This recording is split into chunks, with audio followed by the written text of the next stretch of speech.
First of all, it was Max Baucus and it was Bob Woodward that said that the president requested the sequester, point one. Point number two, my question to you is very simple. Barack Obama, because you said that what he said is true. The Budget Control Act Here's my question. down the Here's my American public by question. the Republican Party. Congressman. Sequester is a provision of the Budget Control Act.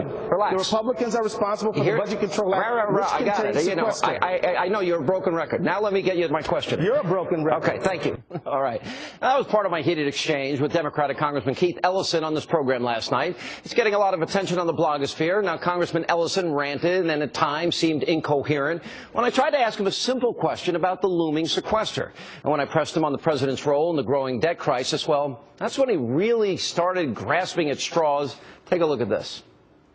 Is it immoral to put 16 and a half? I'm immoral? What did I do that's immoral? I didn't do anything that's immoral. You say things that are true. Give me one example, sir.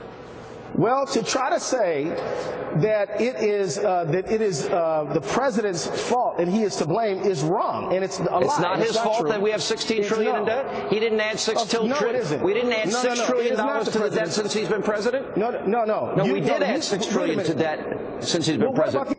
I'm immoral. Why? Because I'm concerned about our kids and grandkids and about $6 trillion of new Obama debt. That's immoral? Join me now with reaction. Former Oklahoma Congressman J.C. Watts, I see a smile on your face, sir. Hey, Sean, I'm disappointed I couldn't sell the popcorn and Coke to that. That was entertaining. Well, you know, sometimes you got to. I've learned over the years. I've matured a little bit. I probably would have been a little more aggressive. I just gave him the rope and said, "Go, here you go, rant away." Yeah, you were pretty mild. Yeah. Well, the thing, look, to me, we're stealing from our kids, and I'm trying to get. He won't even acknowledge Obama gave us $6 trillion in debt. I mean, these Obama supporters, what is wrong with them? They can't acknowledge basic, simple truths. Well, Sean, because the logic behind the sequestration is that if your son asks you for, if you're giving him a $10 allowance and he asks you for a $20 allowance and you say, no, I'll give you 15, he comes to me and says, my dad cut my allowance. Well, you actually, that's the logic that's driving the numbers. You're actually, slowing the rate of increases. You're not cutting. You're getting more this year than you got last year. You're just cutting the increases. I'm not overly, wild about the fact that what they're doing, what the sequestration would do to defense.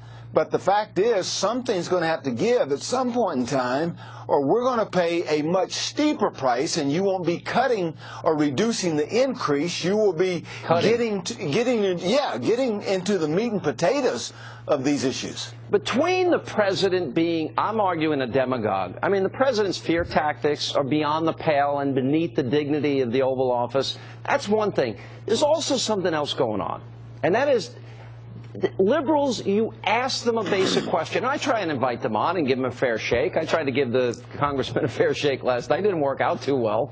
I was called a few names. But you didn't get a fair shake. I didn't get a fair shake on my own show. I want you to watch this exchange and then analyze for me what you think is happening with the left. Watch this. You were invited on the program to answer a question. Right. I want to give you a couple questions. You said, Congressman, let me ask you a question. What I think is right. Why are you so angry? You're so angry. Let me ask you a question. So angry? I'm not angry. I'm laughing at you because I think this is actually comical. I'm laughing at you. All right, here's my question for you. It's not the first time. Listen, I invited you on. I gave you 3 minutes to rant. Now let me ask you a question. We'll have a discussion. We'll have a dialogue. In the spirit of bipartisanship, let's find a dialogue. I want to ask you this. I thought you weren't a Republican. Max, I'm a registered conservative. I am, sir. Right. You want to make a $1,000 bet that I'm a registered conservative? You want to make a $10,000 bet? I don't bet. I don't bet. I'm just telling you, I'm a registered conservative. You can. I wrote a book called Conservative Victory. I didn't write Republican Victory. Do you have a question for me, sir? My question for you, I know it's fun. Look, you can't make this stuff up. Live television, this is the way it rolls here. I'm telling you, Sean, we could have paid off the national debt had we sold popcorn and Coke to that. I think you're probably right. But my question, well, why do you think the president says Republicans want dirty air and water and the Mayan apocalypse, doom and gloom, and you're a Christian preacher, you know, the seals from the seven whatever in Revelation are now being opened one by one. What is going, they can't answer a question. What is going on? Well, Sean, the dirty water and dirty air, ironically, Republicans would have to drink that dirty water and dirty air, so that kind of refutes that, you know, that line. I'm Marco Rubio. I like clean water. But yeah, there you go. But Sean, let me tell you, go back to 1995 when Republicans became the majority.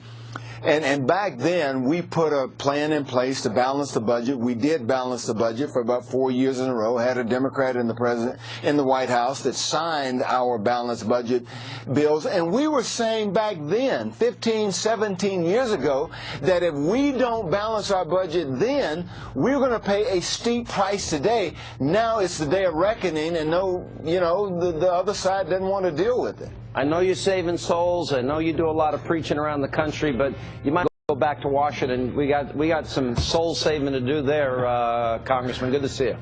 Thanks for having me on, man. You bet. Appreciate it. And